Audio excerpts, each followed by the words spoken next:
Hello guys! Hello. This is for Pisces. Okay. Pisces. Alamin natin kung anong messages, vibration, gabay, energy para sa inyong lahat. Ito ay para sa first week ng June 2026. So, this is from June 1 hanggang 7. June 1 to 7, Pisces. Please comment down below if you resonated, guys. Okay? Pasensya na sa lahat ng mga naghihintay kahapon. Nagte-text yung iba sa number ko and then nagme-message.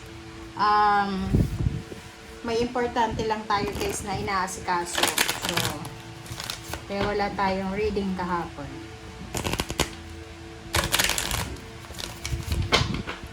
Alright, so this is for Pisces. Kumuha tayo dito ng isang baraha lang siguro. Or depende kung ilan yung lumabas.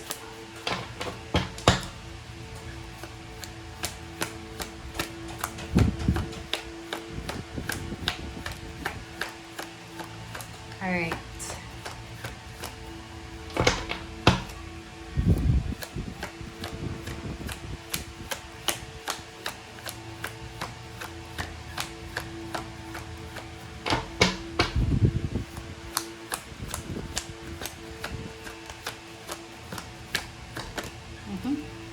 Okay, mature man, number 5.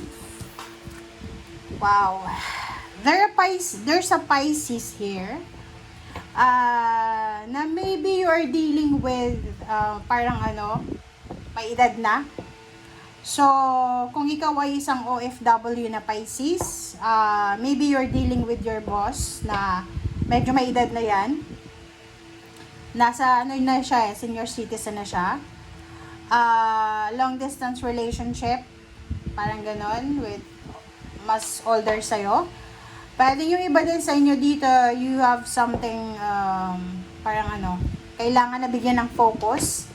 Kung ikaw ay breadwinner, yung father mo, yung lolo mo, yung brother mo, or kung sino man, na medyo may edad na. So, nakikita ko siya dito na, tingnan mo, kung makikita mo dito, etong taong ito is medyo may mga financial issues siya.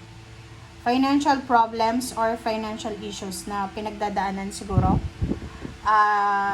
Paki-comment sa comment section if you are resonated dyan. Kasi men to mature men. So, normally wala namang gender sa tarot. But, parang kung halimbawa na, siya, personal reading. May edad na yan na lalaki. Ikaw ba yan? Pwedeng, ang nakikita ko dito, pwedeng may edad ka na. May edad ka ng lalaki. Tapos, medyo nag-worry ka, nag-aalala ka. Kasi pangarap mong makapag-travel sa ibang bansa. Pangarap mong magkaroon ng tawag dito.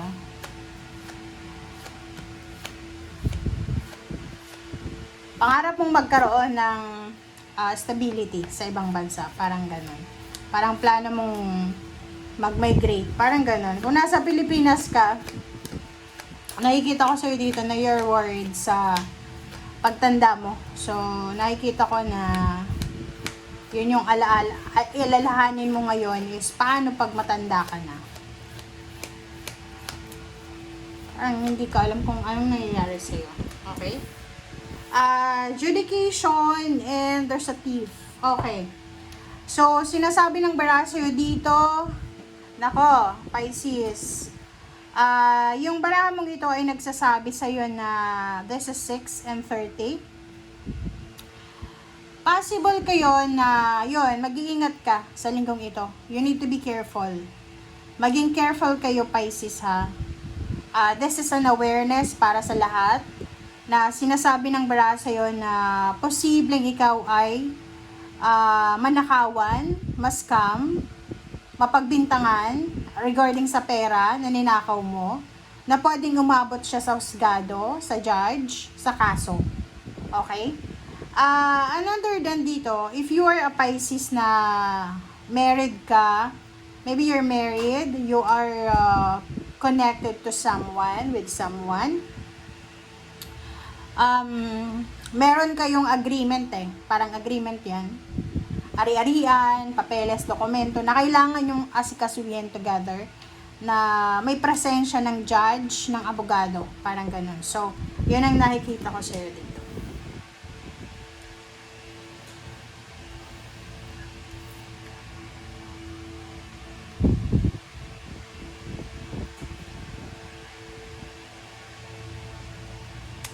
Alright, so this is for Pisces.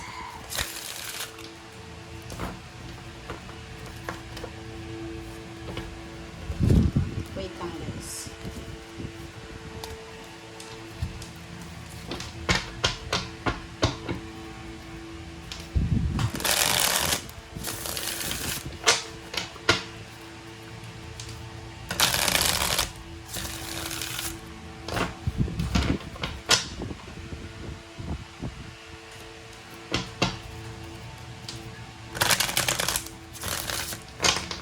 Please comment down below if you resonated.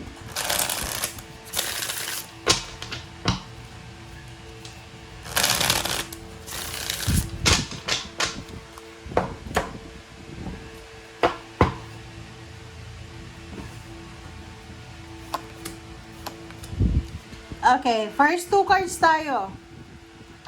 There's a Knight of Swords and then the Nine of Wands. So, kung makikita mo dito sa dalawang barahang yan, may mga Pisces dito na you are waiting for something, okay? Like, you're waiting for a good news, you're waiting for a recovery. Like dito, halimbawa na, yon, may kaso ka na inihain, may inihabla ka, iniscam ka, ninakawan ka, you're waiting for a citizenship, for a visa, for a contract, dokumento, papeles, ano ba, passport, residency, permit, whatever man yan. Sa linggong ito is pwedeng you're expecting for some good news pero mapapagod ka lang, okay? So, sinasabi ng baraha na posibleng pagod na pagod ka sa linggong ito sa paghihintay kung kailan ba darating yon na hinihintay mo. Okay? Okay, next card naman is Four of Cups. Ganun pa rin. Waiting pa rin siya. Nasa waiting game ka, Pisces. I-comment sa comment section kasi parang ang nakikita ko, hindi ka makapag-desisyon kasi nag-aantay ka. So, kung makikita mo dito, sinasabi ng baraha dito na yung iba sa inyo dyan, pwedeng nag-aantay kayo ng sweldo kasi trinabaho nyo na yan. Tapos, hindi sa inyo binigay yung sweldo kasi pwedeng na-delayed yung proseso. And still, waiting pa rin dito. It's either you're waiting for a money, lump sum of money, for a retirement, for payments, payouts, bonuses, or kung saan man galing na pera yan na hinihintay mo. At the same time, relationship na pwedeng nag-aantay ka. You're waiting for a reply from someone. You're waiting for a confirmation from someone. So, medyo ano ka ngayon na naiirita ka. Alright. Okay, next is Knight of Pentacles. Knight of Pentacles, Eight of Pentacles dito. Sinasabi ng baraha sa'yo dito, Pisces, na ihanda mo daw yung sarili mo. Prepare yourself dito. Maybe this will happen na by the end of the week. Pwedeng siya, Thursday, Friday, Saturday, Sunday, or from Wednesday. Kasi sinasabi ng baraha sa'yo dito na may opportunity. There's an offer, job offer, financial offer, na kailangan mong bigyan ng focus or pansin. Yung offer na to guys, hindi ito yung offer na kailangan mong i-set aside. Yung parang, okay, wala akong pakialam, ganyan, ganito.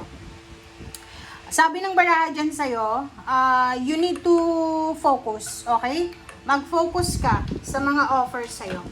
Kasi, kung ano man yan ang ino-offer sa'yo, sinasabi ng baraha sa'yo dyan na yan ay, kumbaga, hindi yan laro-laro. Okay? So, kung mapopromote ka, kailangan mong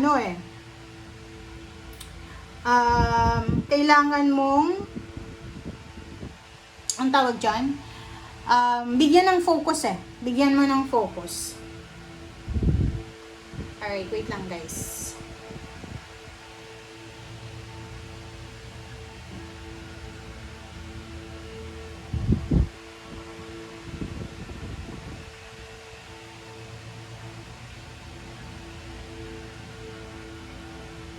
Alright.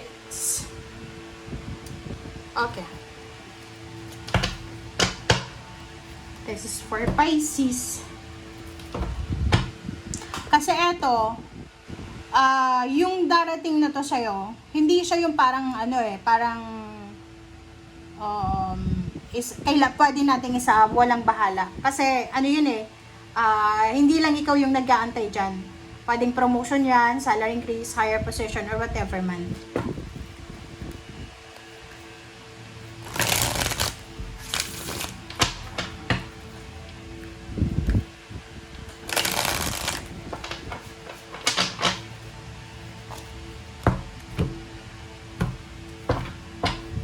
Okay, Pisces. First card natin is Seven of Cups.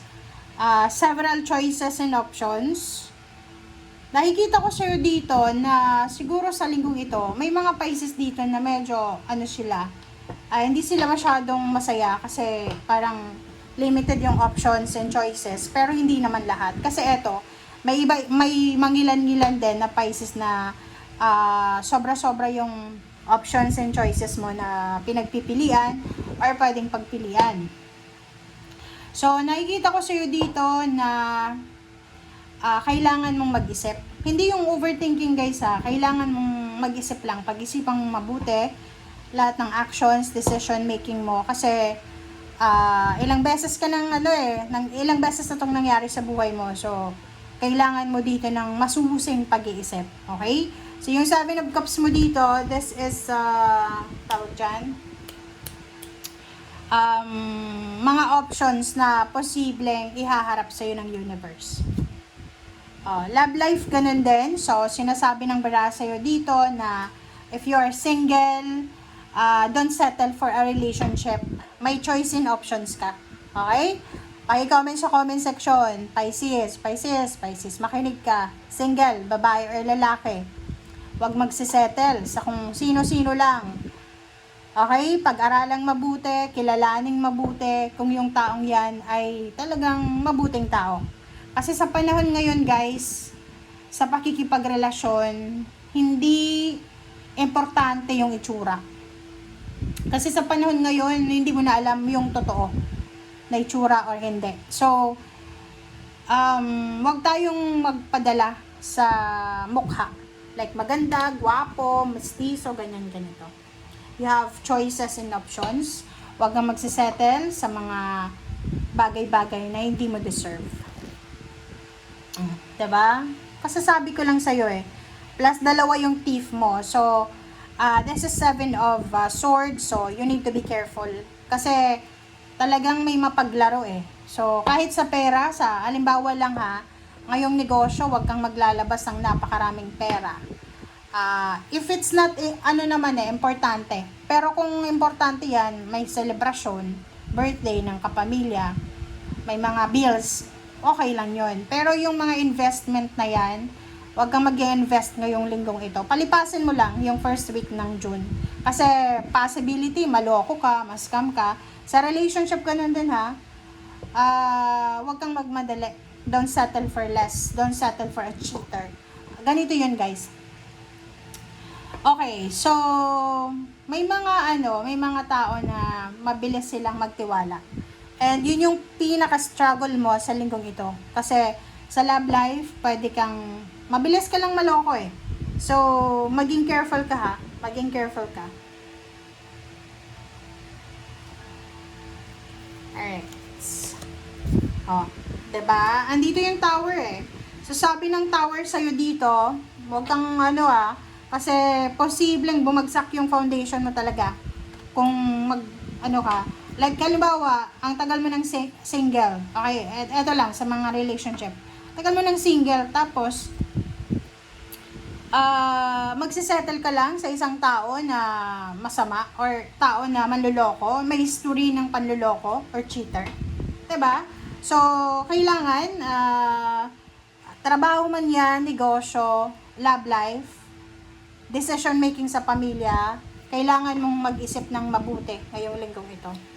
And the last card, Five of Swords. So, sabi ng baraha, importante na bitawan yung mga dapat bitawan, i-secure yung mga dapat i-secure. Kumbaga, pag alam mo na hindi na worthy yung taong yon, trabaho, negosyo, whatever man, bitawan mo na. Okay? So, yun guys. Thank you for watching. Bye!